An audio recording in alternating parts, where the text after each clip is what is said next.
Hola amigos, bienvenidos a su programa Reavivados por su Palabra. Hoy estaremos estudiando el libro de Levítico, el capítulo número 8. Recuerden que BioChannel ha diseñado una parrilla de contenidos exclusiva para el crecimiento espiritual de cada uno de ustedes, donde diariamente pueden estudiar con nosotros un capítulo de la Palabra de Dios, pueden estudiar a profundidad, aprender lecciones tanto teológicas como prácticas, y también pueden estudiar la lección de escuela sabática con el pastor Jonathan Márquez. Además, no se olviden de revisar el video de la lección general de esta semana, donde estuvimos conversando allí con el pastor y hemos tratado de profundizar en aquellos puntos que normalmente no se profundizan en la escuela sabática. Antes de iniciar en el día de hoy, vamos a orar. Señor, permítenos ser ungidos como tus sacerdotes en medio de este mundo para representarte a ti, en Jesús. Amén. Capítulo 8 de Levítico nos representa un quiebre hasta lo que hemos venido estudiando. En Levítico capítulo 1 vimos cómo Dios empezaba a darle las instrucciones al pueblo de cómo ellos debían ofrecer los sacrificios en el capítulo 1, 2 y 3 de forma voluntaria, y en los capítulos 4, 5 4 y 5 de forma obligatoria, y en el capítulo 6 y 7 Dios recuenta las cosas que había dicho, pero ahora se las dirige a los sacerdotes para darles instrucciones específicas a ellos que iban a oficiar dichos sacrificios. Cuando nosotros en español, por ejemplo, estamos dando órdenes, nosotros utilizamos el modo imperativo, ¿no? Usualmente decimos, fulano, toma tal cosa, mengano, ve hacia tal sitio. Y esto es importante porque a través del lenguaje nosotros expresamos y sobre todo conceptualizamos lo que queremos comunicar. En el capítulo 1 de Levítico hasta el capítulo 7 nosotros tenemos una construcción especial dentro del texto hebreo que no los vamos a aburrir con los detalles, pero sí nos presenta usualmente una idea general y luego va especificando algunos casos donde esta idea general se podía flexibilizar. ¿Por qué mencionamos esto? Porque en el capítulo del 1 al 7 Dios está prescribiendo cómo debían ofrecerse los sacrificios. Él estaba dando unas órdenes y el pueblo de Israel sencillamente recibía dichas órdenes. En el capítulo 8, aquí cambia un poco el marco porque ya no es acerca de las órdenes que Dios estaba dando, sino que ahora se hace una descripción de lo que ocurrió factualmente. Por eso, cuando estamos contando una historia, de hecho, solemos utilizar verbos en pasado y los vamos concatenando. María salió de la casa, fue a tal sitio, comió determinada comida, y de esta forma vamos enlazando la historia. En el capítulo 8 esta forma de escribir cambia en el texto hebreo, se expresa a través de unas construcciones específicas, y entonces esto nos introduce ahora en una narrativa. La narrativa es el momento en cuando Moisés unge a Aarón, unge a sus hijos, unge al santuario, y esto es el cumplimiento de las instrucciones que él le había dado al pueblo de Israel en el libro de Éxodo, por allá en el capítulo 28 y 29. Entonces vemos que no podemos estudiar el libro de Levítico si no estudiamos Éxodo, porque estos dos textos están interconectados. Ahora, el capítulo 8 de Levítico básicamente se divide en dos partes. En la primera parte está lo que podríamos llamar la unción propiamente de Aarón y sus hijos. En los primeros versículos se dice que Dios le dice a Moisés: toma Aarón, toma los hijos, las vestiduras, el aceite, el novillo de la ofrenda, los carneros, el pan, y vas a reunir ahora toda la congregación. Toda la congregación debía presenciar el ungimiento de Aarón y sus hijos, porque Aarón y los hijos iban a servir como los intermediarios del pueblo de Israel ante Dios. Dice el versículo 4 que Moisés hizo tal como el Señor le había mandado. Entonces preparó todo, y en el versículo 6 dice que Aarón y sus hijos se acercan, él los lava con agua, luego los viste con las vestiduras que ya se habían descrito en el libro de Éxodo. También, y en este momento en el versículo 10 dice que se toma el aceite de la unción y se unge al tabernáculo todo lo que en él había, y dice que lo consagró.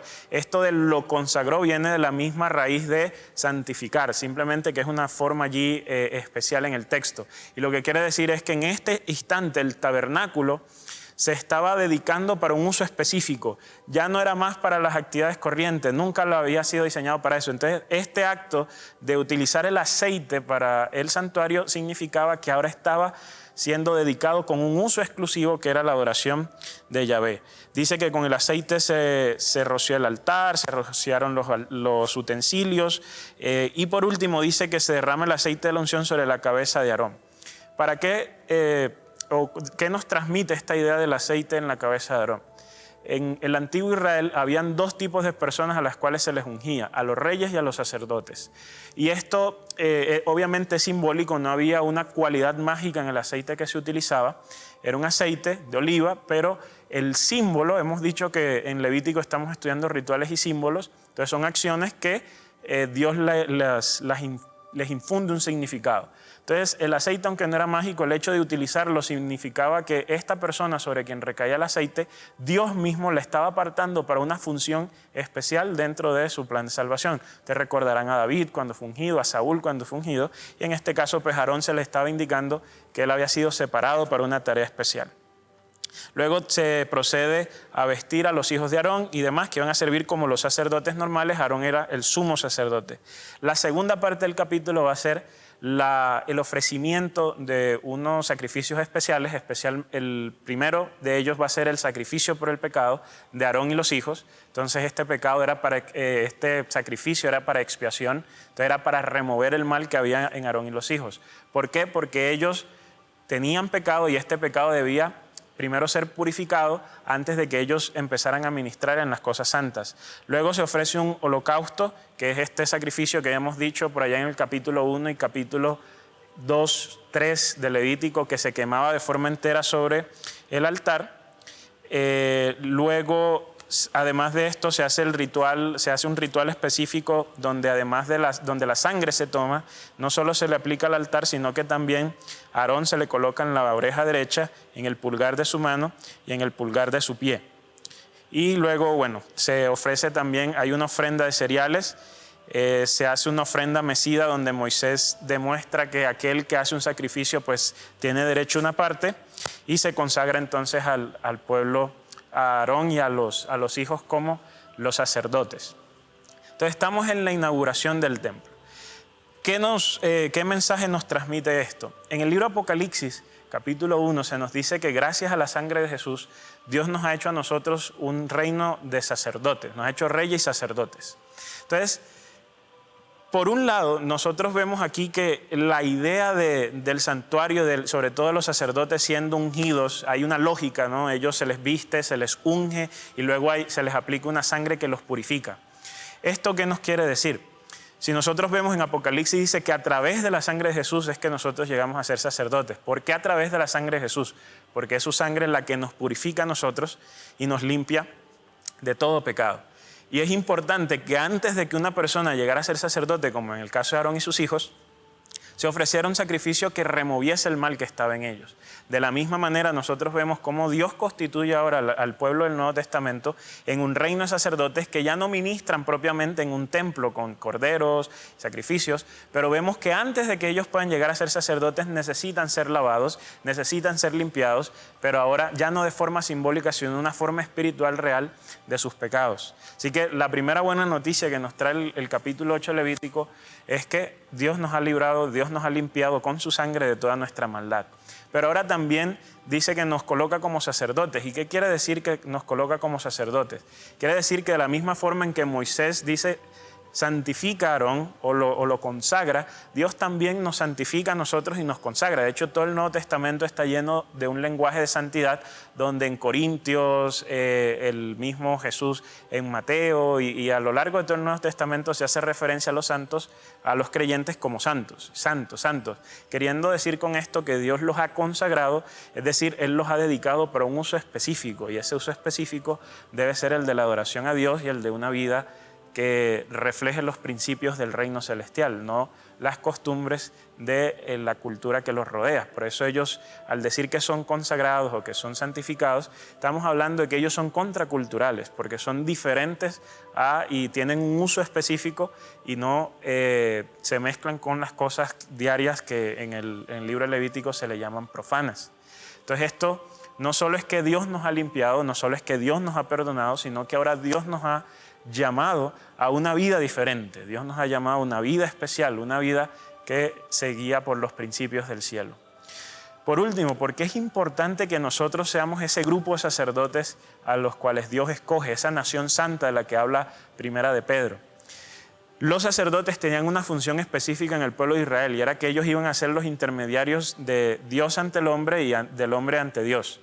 Y entonces, en la época del Nuevo Testamento nosotros sabemos que hay un solo intercesor, ese intercesor es Cristo Jesús. Sabemos que Cristo Jesús además oficia como sumo sacerdote, pero la presencia de Dios en el mundo, en el pueblo, se manifiesta a través de esos sacerdotes que Él consagra, que somos nosotros. Entonces, de hecho, aquí vemos un concepto que aparentemente es contradictorio, porque aunque los sacerdotes son consagrados y quiere decir que ellos tienen un estilo de vida único, eso no quiere decir que se retraen del mundo. Y eso nos hace recordar la oración de Jesús en el capítulo 17 del libro de Juan, cuando Él dice que Él no desea que la gente sea retirada del mundo. Él necesita, de hecho, que la iglesia esté en el mundo y que los sacerdotes estén allí en el mundo viviendo unas vidas únicas, consagradas, porque de esta forma es que ellos pueden afectar y pueden convivir con los demás. De esta forma es que ellos pueden llegar a conocer de Dios, de su palabra, de su gracia. Entonces, aunque esto parece contradictorio, no lo es. Dios nos llama a nosotros como sacerdotes a vivir vidas especiales en medio del pueblo. Y a través de nosotros es que Dios hace manifiesta su presencia muchas veces en ciertos lugares. Podríamos decir que nosotros somos las manos de Dios a través de las cuales su presencia se hace sentir en el medio de los demás. Y cómo nosotros podemos vivir unas vidas radicales, viviendo a través del amor. Si nosotros nos dedicamos a amar en vez de criticar, si nosotros nos dedicamos a amar antes de juzgar, si nosotros nos dedicamos a amar, a construir al otro antes que destruirlo, nosotros nos vamos a dar cuenta que la gente va a notar que somos diferentes y esas buenas obras que hacemos darán testimonio de que hay un Dios que nos llamó a ese estilo de vida precisamente, un estilo de vida que refleja el amor que habita en la Trinidad y que es la característica principal de la deidad. Así que tú y yo somos los responsables de que los demás sientan de que hay un Dios, de que ese Dios es verdadero y que ese Dios los ama a través de nuestras acciones. Así que piensa y reflexiona en qué contexto estás. Puede ser en un trabajo, en un colegio, puede ser en tu familia, pero tú eres la clave y tú eres el instrumento que Dios utiliza para llevar su presencia ante los demás. Pero la única forma en que Él lo puede hacer es, primero, te ha lavado de todos tus pecados, segundo, te ha llamado a una vida diferencial a través del amor y tercero, te ha llamado a que glorifiques su nombre a través de tu vida. Que Dios te pueda brindar a través de su Espíritu Santo la capacidad de vivir como un sacerdote para el reino de Dios.